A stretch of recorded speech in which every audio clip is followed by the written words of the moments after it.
Okay, here's the thing. We all know that there are some authors who make it big and are raking in the royalties, living off them from the books that they write. But that is also only a small percentage of the authors who are uploading books to Amazon. And I do not say that to be negative. There are actually quite a few authors who are living off the royalties right now.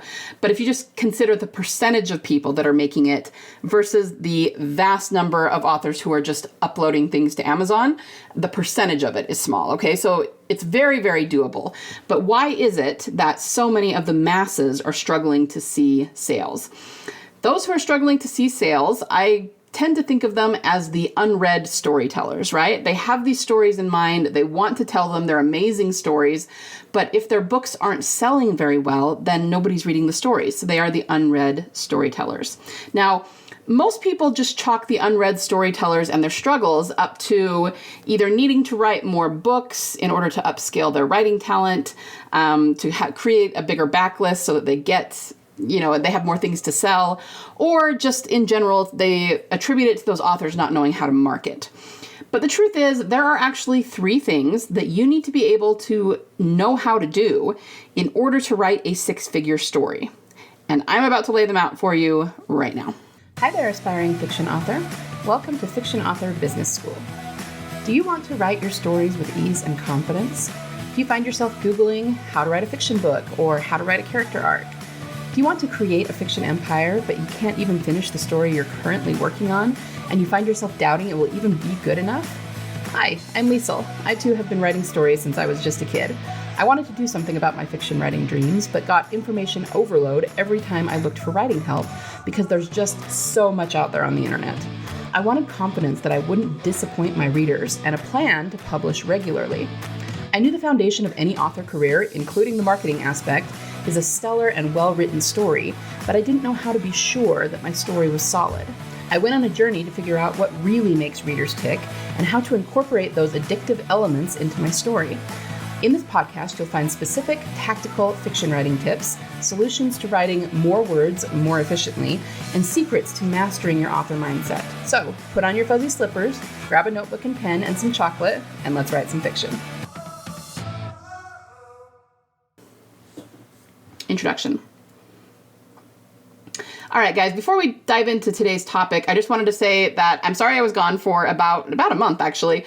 I've had some things in my life that I had to take care of and some things I had to learn and get put into place, and I have had absolutely no time lately. Like, every second of my time has been taken up, and unfortunately, I'm not very good at batching my podcasts right now. I hope to be able to get on top of that soon, but I'm back for now. I'm still not sure I'm going to be doing 2 a week, at least not regularly just yet, but I will be back to 1 a week for sure.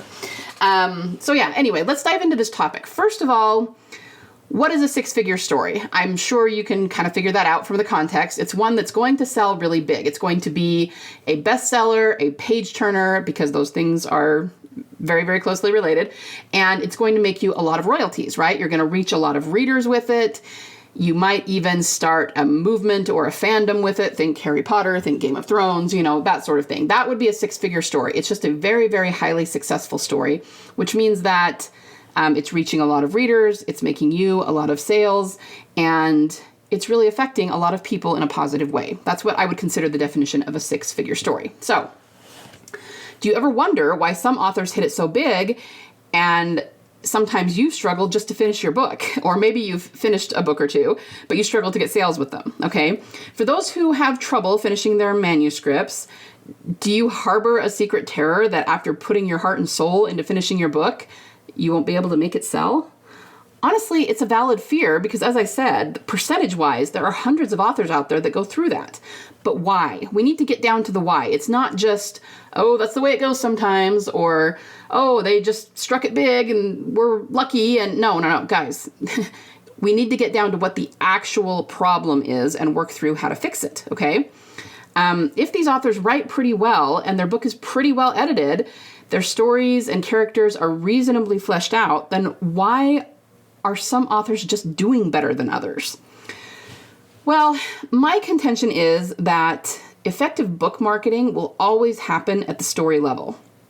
Now, I'm not saying that all of the things we hear about in our space, like ads, social media, SEO, aren't an important part of marketing. They definitely are. Of course they are. But they're just the things that give our books visibility. In other words, they put our books out in front of readers.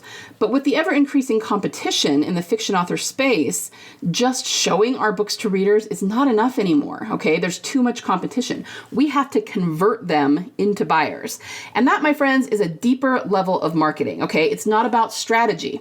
So again, just to give you the definition, strategy is comprised of the external steps we take to give our books visibility, okay? So it's creating an ad, posting on social media, using hashtags or keywords. That's all strategy to get your book seen.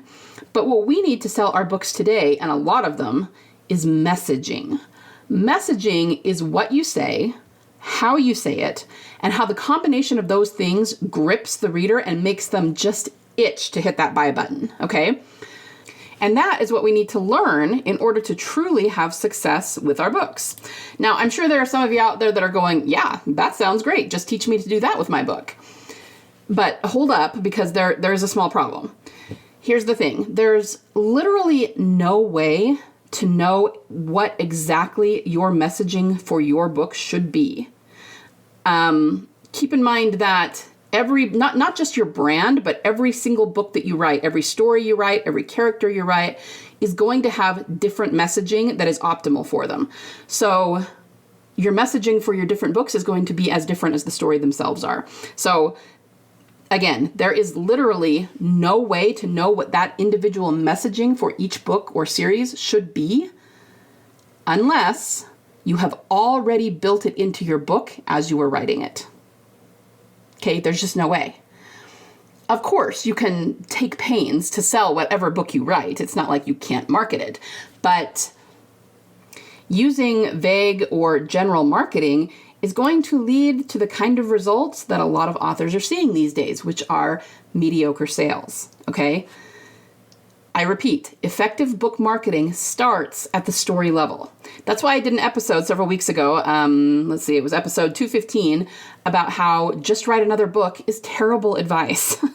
Sure, your style and craft, how you put together sentences and all of that is going to improve with every book you write. So there's definitely something to be said about putting in the hours and putting in the words.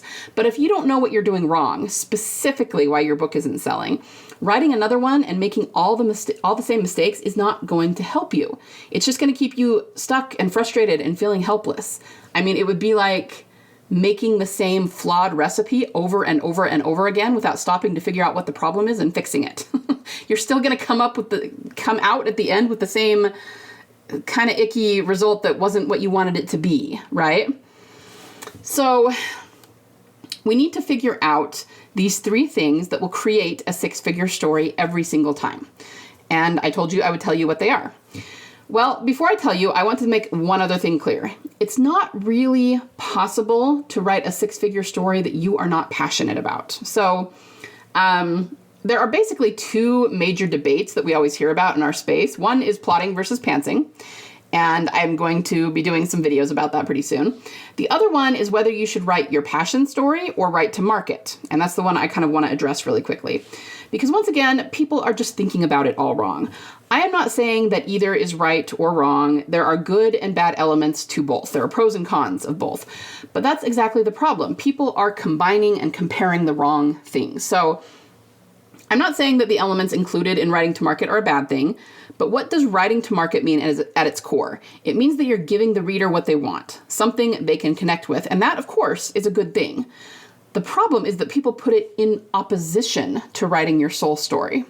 Now, what is a soul story? That is my term for writing a story that not only are you passionate about, but one that you write from the deepest well of your creativity, which is your subconscious mind and your spirit. And I can promise you that if you follow your passion and write your soul story, it will always serve you and your reader in the end. But again, people seem to think that you can either write your soul story or you can write to market. And I'm here to tell you, you can do both. It really shouldn't be one or the other. In fact, this may be a vast oversimplification, but a soul story is really a combination of the two. Okay, it's a very specific type of combination of writing to market and writing your passion. That is what a soul story is, but I can expound on that later on. So just keep in mind that one of the elements of writing a six-figure story is that it has to be something that you're passionate about. I promise you, if you are chasing a trend and just writing a story because you think it's going to make you money and you have no passion for it, it will always, 100% of the time, flop. Always. It does not matter how good the writing is. You are not going to see the sales that you want from that story because I'm going to do a video about that this week. It might have already gone live actually before this, but the things that you are feeling, the emotions you are feeling when you are writing your story, they bleed through your words and your reader will feel them too. So if you're feeling mediocre about your story, your readers will feel the same way. I guarantee it, okay? That is just a fact. We see it everywhere. We have tons of evidence for that. When people are really, really passionate about what they are creating, the audience feels that same passion, okay? So back to the matter at hand. What are the 3 things we need in order to create a six-figure story? Number 1, what I just kind of talked about, you need to write them from the well of your creativity in your subconscious mind, or you might call it your spirit. If you do this, you will never write to a cliche. You'll always be passionate about your story. Your story will always be divinely inspired, no matter what it's about. And understand that you can do this with any kind of story.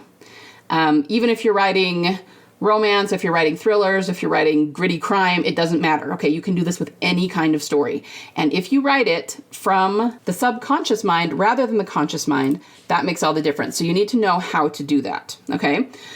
The second ingredient of the six-figure story is that it needs to be cathartic for the reader, meaning they need to feel a great deal of emotion from it, okay? This has to be something your reader will automatically connect with because you're speaking to their subconscious mind and you're using transformational human psychology to craft your story. Another word for that I like to use is that is the human template for storytelling. So I'm using kind of a lot of big words here. But the human template for storytelling, I always describe that as the way in which human beings all absorb story, and we all absorb story exactly the same way. But it also has to do with the psychology of the character, okay? And there's a reason we absorb that because it's the psychology of us. It's the psychology of humanity. And so we always vibe with it. And if you use that as a guide to craft your story, your reader will automatically connect with that. You won't be able to help but get your reader to connect with it, okay? You could not use that and not forge a connection. So understand, this goes for any kind of story, like I said, any genre, any tropes, whatever kinds of characters you're writing, whatever kind of ending you have, it doesn't matter. I'm not telling you what to put in your story. I'm saying come up with your passionate story and then I can teach you how to make it into this kind of a story without necessarily changing the events. That's not what I'm saying. I'm not giving you a template and saying change it to fit this. I'm saying figure out what your story is and I will show you how to position it in a way that the reader will automatically connect with it, okay? You can manufacture catharsis, or emotion is another word for that. And you can also manufacture a page-turning narrative. You can do it on purpose, and you can do it with any story you can conceive of. You just have to know how, okay? So again, that's number 2. You have to make your story cathartic. And number 3, clearly the story has to be highly marketable. You have to market from the story level. Create your marketing plan as you go. Use subconscious reader triggers to grip the reader, never let go, and convert them en masse into buyers. It's a skill that is not being taught very much in our space. I think it will continue to be, I think it will eventually become the norm because this kind of thing is being taught in other spaces and other markets, not in the fiction market yet. It's being taught in the business sector. It's being taught in coaching sector, things like that, but it's not being taught to authors yet. And that is one of my missions, is to bring this kind of marketing into the author and online space because it is the most effective kind of marketing. It's almost psychological marketing, and I don't mean that in a negative way. It's just figuring out what makes people tick and then showing them how your story will serve them, how it will serve the desires they want because that's what they like to read about, okay? So let's go over those one more time. The 3 things you need for a six-figure story. You need to be able to tap into your creative well in the subconscious mind and discover your story that way.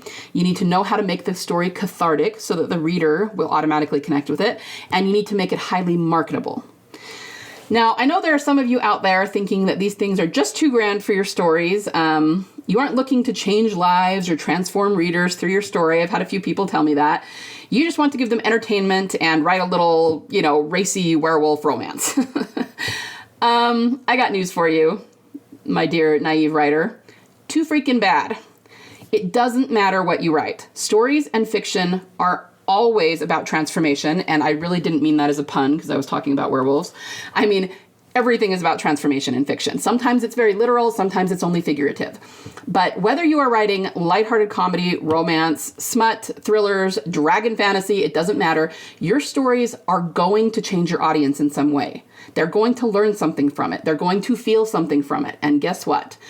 When they don't, that's when they give you a bad review. Because your story felt bland, it felt incomplete, it did not touch them in any way.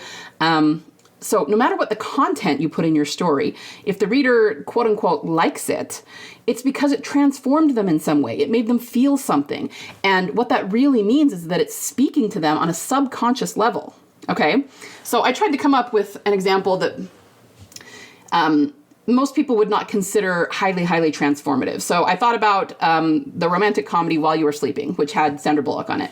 I use this for an example sometimes. You'll hear it from me a bit because it's a movie that I really like.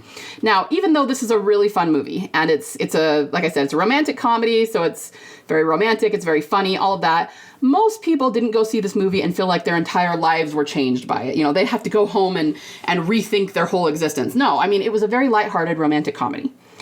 That does not mean that it didn't transform the audience in some way, okay? This story is about a woman who is alone and searching for her soulmate.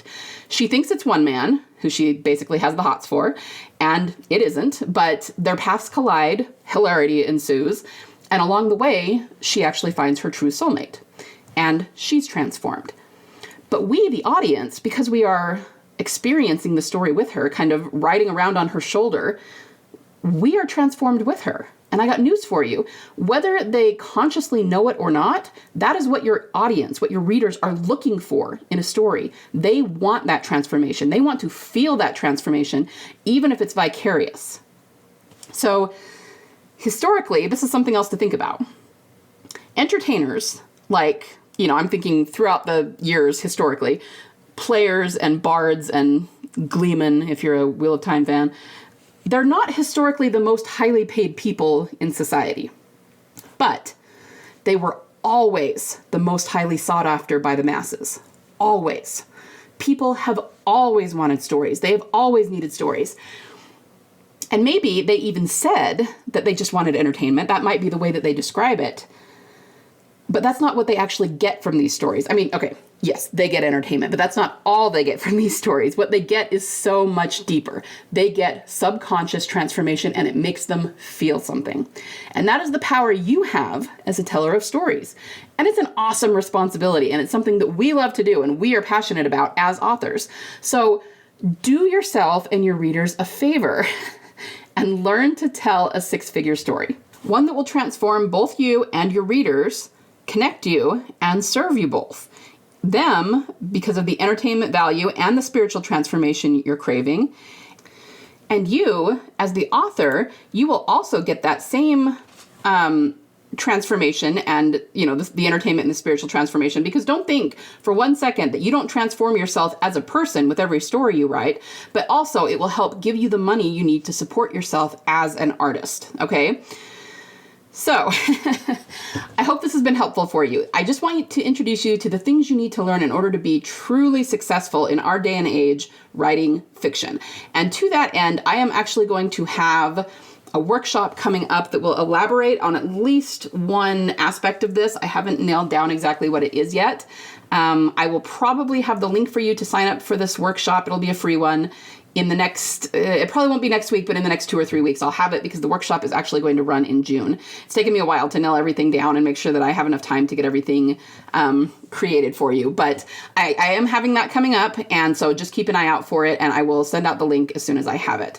In the meantime, I would absolutely love it if I could hear from you guys. Please either email me or DM. I'm on Instagram or Facebook or, wherever you want to. You can always use the email too. And tell me what you struggle with the most out of these 3 things. Are you struggling most with discovering your story from a subconscious standpoint, with creating catharsis in your story for the reader, or with making it marketable on a story level, or all 3? Just tell me what you think you're struggling with most. I have a few ideas about what I'm going to do the workshop about, but I haven't nailed down the topic just yet. And so if you guys have something you would prefer that I teach on, and I get an influx of people asking me to teach on that, then I very well might. So let me know.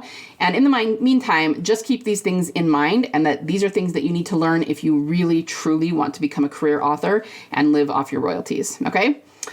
That said, I hope you all have a wonderful week of writing, and I'm going to have a second episode this week on Thursday in which I am going to do a manuscript audit for someone, and it's a really, really fun one. So stay tuned for that as well. And I will see you back here very soon. Bye. Thanks so much for listening today. Before you go, would you be willing to do me a solid? If you found any value at all in this episode today, would you be willing to share it with other authors just like you in the hopes that they might find some value in it as well? Happy story crafting this week. Remember, only you can bring the world the unique story that you are trying to tell. Only you can succeed in your own unique way in getting it out of your mind and your heart and into a medium where it can reach thousands, if not millions, of salivating readers. You don't have to worry about failure because there is always a market for awesome.